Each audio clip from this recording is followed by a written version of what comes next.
Alright, I'm showing you how to build the Pong game, and we've got the game where pretty much things work. We can keep score, we've got sound effects when they hit the edges, but let's make it so the user can turn the sound on and off. So if they're on the bus and they want to play the game without all the sound effects, they can do that. So we're going to go to the designer and we're going to add a checkbox, and this is just gives the user a choice on something. I'm going to stick it right in that same horizontal arrangement. And I'm just going to put the text sound on here. Alright, and I'll just rename it, the sound on checkbox. Okay, so we've got this checkbox that shows up in our UI, and in the blocks somehow we need to use that checkbox, right? And so when I did my sound, one thing I didn't do was add a procedure. Okay, and kind of the way we did our sound effects is we have a single sound component, we change its source, and then we play it. Okay, and it probably would have been better, or at least when I refactor it, it's nice to have a procedure. Okay, so I'm going to grab a procedure block, and I'm going to call that play sound. And this is actually going to help us, make our code simpler in using the checkbox too. Because one thing I could do is with the checkbox, see if it's checked in 3 different places, so it gets a little complicated. Instead, I'll create this procedure, play sound. I'm going to give it a parameter, and that parameter is going to be the sound file, right? Or we can just call it the source.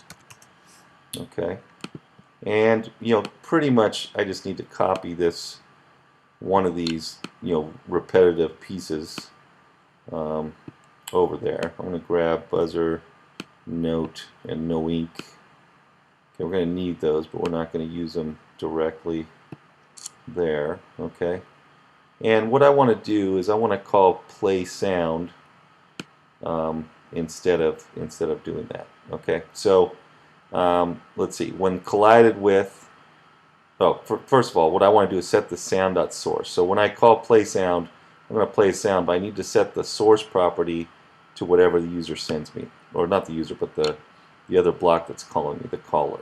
Okay. Okay. So when I collide with, just to get things back to where they were, I want to call play sound, and I think for collide with we used the noink.mp3. Okay. And when I reach the bottom edge, I still want to call play sound, but in this case I want to use buzzer.mp3. And if I hit some other edge, okay, I want to call play sound, and I want to give it note.wave.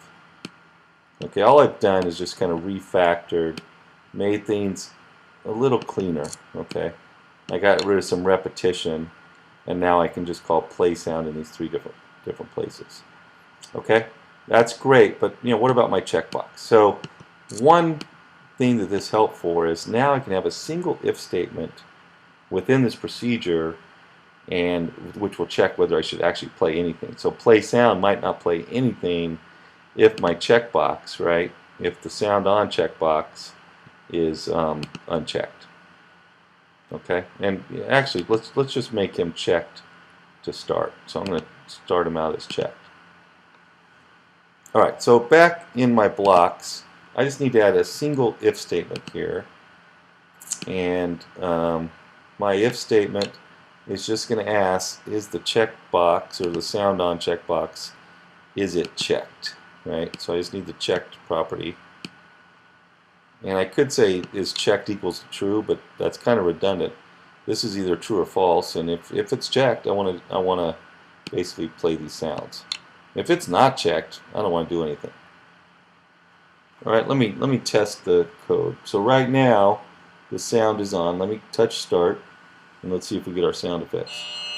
Yeah, we got our sound effects. Okay, let's reset. Now let's uncheck, hit start.